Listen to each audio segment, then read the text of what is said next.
What's up YouTube, this is GroudonEmpire, and today I'm here to show you guys another battle from my OU Wi-Fi tournament. And this is the fourth game that I had. Unfortunately, my opponent in the third game ended up disconnecting, so I couldn't actually record that. However, this is game 4, it's technically game 4, but it's game 3 of my uploads. So yeah, so my opponent, his name is Brackets, as you can see, and they have a team. I'm just gonna get right into it right now. Again, if you've not watched game 2 and game 1 and you're interested in those, definitely check those out. Just check the channel out, subscribe to the channel, and you can see all of that stuff and future uploads. I mostly do competitive battling content, particularly Battle Spot Single, but enough of that.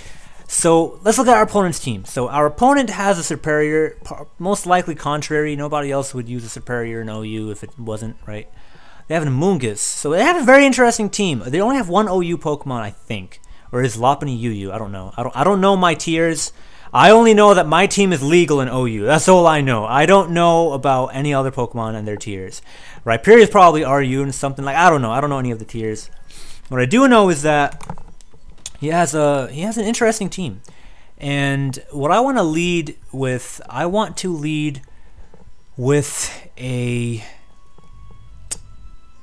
What do I want to lead with? I do want to lead with Beedrill. I want to lead with Beedrill because I don't have to worry about anything. I can just protect and then U-turn on anything and everything. So it's a good time. So I start off with the Beedrill, and I'll just start the game, and you guys can see for yourself that I do in fact start off with the Beedrill, as my opponent starts off with the Amoonguss. So first turn, I Mega Evolve and I go for a U-turn because I don't need to go for anything else. Poison Jab, he's not going to get poisoned, and he's bulky, and he might put me to sleep, and that's never a good time. So I just go for a U-turn right from the get-go. Alright, so I go for a U-turn. We'll see how much damage this does. How much damage does this do? That's just over half, so that's awesome. That's awesome. And next turn, I think what I do is I end up going out into Magnezone, because Magnezone is useless otherwise. Well, pretty much. For the most part, Magnezone is useless because, like, Galvantula walls me, Nidoking can kill me, Rhyperior can kill me. Yeah, it's just not worth it. The other Pokemon are better on the team. So I'll just keep Magnezone in, kill it off. It's fine. I'll just keep on using Flash Cannon. And he can kill me off with the Nidoking if he wants. I mean, it's up to him what he wants to do, what he doesn't want to do. Again, I'm just going to sack him off. I don't want to switch out into Landorus because he might go for an Ice Beam predicting that, or a Flamethrower as he just did right now. And that wouldn't be a good time. Not at all.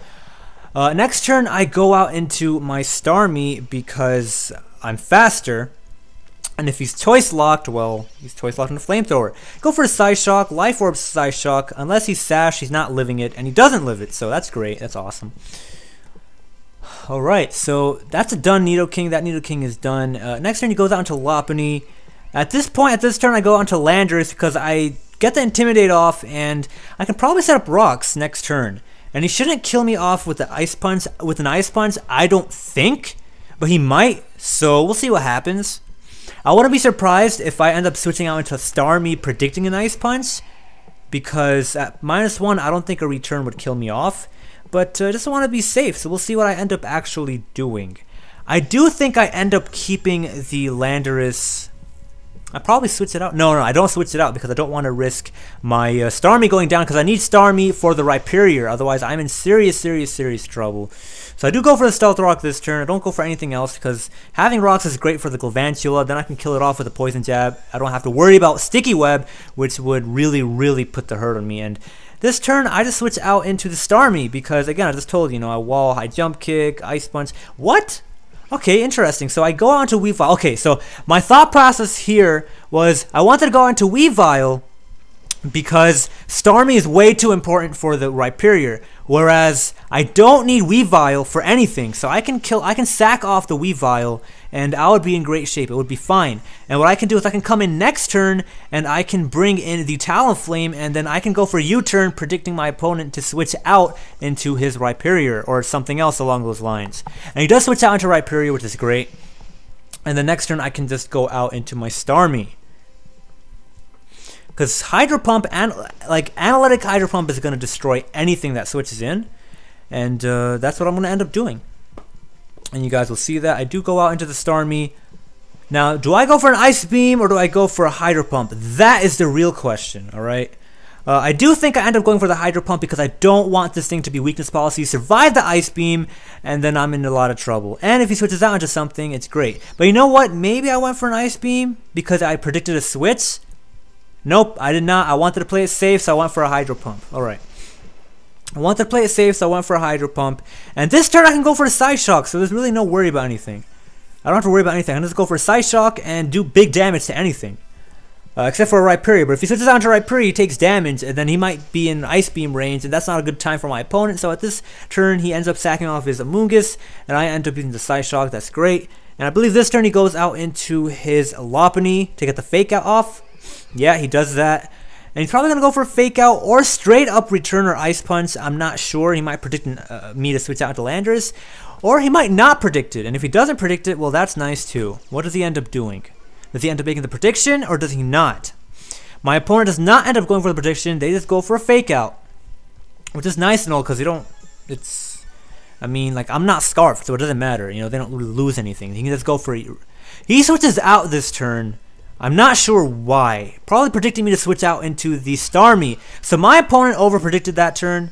He should have just stayed in and killed me off. But because of that, he's going to take damage onto the Superior. Doesn't matter, but I mean, actually, like, any damage onto Superior just helps me to take less recoil from Brave Bird and to end up killing it off with an Ice Beam. Because I don't think I can 1-hit KO it at this point so far, unless it gets enough damage. And next turn I go for a U-turn, predicting him to, well, not predicting him, just, he was going to stay in with Superior. If I survived anyway, I would have just went for a U-turn. He didn't go for the Leaf Storm, he just straight up switched out, so that's alright. Free damage, I get free damage and a free switch, so that's nice, that's really nice. And at this turn, I can just go for a Ice Beam, because I predict him to do something crazy. And even if he doesn't do anything crazy, Ice Beam is super effective, and I think at that range it would probably kill off the Rhyperior that has no special defense, and I have Life Orb boosted Ice Beam, so you know, it's nice. Analytic Ice Beam Superior is not going to survive that, so that was not a good play for my opponent to make, because Ice Beam does do a chunk of damage to Rhyperior, if not 1-hit KOs at that range. You know what I'm saying? Life Orb and all that good stuff. I believe this turn I just simply go for a Hydro Pump. I want to... No, I don't? Okay, that's interesting. So I go for this play. I think this is a risky play, personally speaking. Guys? I think this... Oh, okay, alright. I understand what's cracking here. I need Starmie for Rhyperior. So I switch out to Beedrill, sacking it off. If I survived somehow, that would have been fine too. It wouldn't have mattered. But anyways, this turn I go for a Brave Bird because I'm like, hey, you know what? I want to do as much damage to the Galvantula as possible, and then end up going down nice like that. And if he switches out into Rhyperior, that's fine too. All right, that's fine too. He switches out to Rhyperior right now, and what I end up doing is I end up switching out into my Landorus, because I still have Landorus alive, and that's why he should have taken down the Landorus earlier. He should have. That was really bad on my opponent's part. He sets up Stealth Rock, so now my Talonflame is in trouble. However, I do have a Starmie, so maybe good things can still happen. You never know. I just need to make sure that Lopunny doesn't fake my Talonflame out, because after Rocks, I'm pretty sure that's a dead Talonflame. Do go for the Earthquake, and he's not weakness policy, but he's super bulky, so whatever. He goes for the Roar. Now, if he brings my Talonflame out, I'm in trouble. But he brings out Starmie instead, so I think this is a good game now, because I can just go for a Psyshock.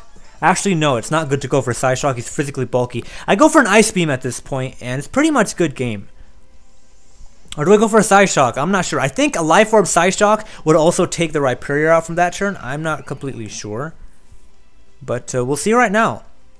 So I go for the Psyshock because I think it's going to KO the Rhyperior. Honestly speaking, I don't know if that was worth it. I think I should have just went for the Ice Beam, and then I could have went... No, actually, no. No, okay, alright. That was my best play. I would have lost if I didn't go for the Psyshock. Alright, okay, so that was my best play, guys. Because what I could have done is I could have went for the Psyshock, and if it didn't kill the Rhyperior, I would have just had Talonflame, Brave Bird, everything at that point, and no, I could have U-turned and killed off the Rhyperior, and if he switched out into the Lopunny, it wouldn't have mattered because I would have went out into my Landorus, and Landorus would have intimidated the Lopunny and would have went down. I would have brought in the Talon. Yeah, those last turns, that Psyshock was crucial, as well as the switch that he made from the Serperior. From Rhyperior to Serperior. So really, my opponent, he made some plays that were a bit obvious, and in my opinion, not too necessary. Not really all that necessary. But I mean, I could have ended up making other plays those same turns, and I could have ended up shifting the game for my opponent's favor. So this is a very, very competitive game.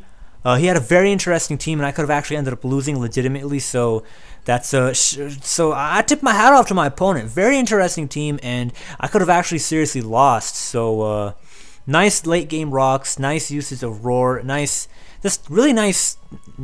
Like my opponent's skill and their team was really nice. So like, shout out to my opponent. So brackets, I hope you leave your details in the comments section. Feel free to let the whole world know that is who you are.